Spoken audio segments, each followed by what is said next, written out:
Now, I hold that Illinois had a right to abolish and prohibit slavery as she did, and I hold that Kentucky has the same right to continue and protect slavery that Illinois had to abolish it. I hold that New York had as much right to abolish slavery as Virginia has to continue it, and that each and every state of this union is a sovereign power, and with the right to do as it pleases upon the question of slavery, and upon all its domestic institutions. Now, what is Judge Douglas's popular sovereignty? It is, as a principle, no other than that if one man chooses to make a slave of another man, neither that other man nor anybody else has a right to object. When Judge Douglas says that whoever or whatever community wants slaves, they have a right to have them, he is perfectly logical if there is nothing wrong in the institution.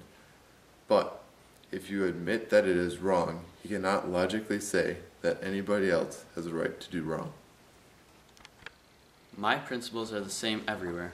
I can proclaim them alike in the North, the South, the East, and the West. My principles will apply wherever the Constitution prevails and the American flag waves. I desire to know whether Mr. Lincoln's principles will bear transplanting from Ottawa to Jonesboro. I put these questions to him today distinctly and ask an answer. I have a right to an answer, for I quote from the platform of the Republican Party made by myself and others at the time that party was formed, and the bargain made by Lincoln to dissolve and kill the old Whig Party and transfer its members, bound hand and foot, to the Abolition Party under the direction of Giddings and Fred Douglass.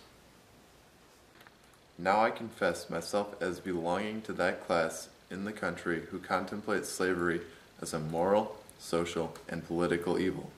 He, Stephen Douglas, is blowing out the moral lights around us when he contends that whoever wants slaves has a right to hold them, that he is penetrating so far as lies in his power, the human soul, and eradicating the light of reason and the love of liberty, when he is in every possible way preparing the public mind by his vast influence for making the institution of slavery perpetual and national.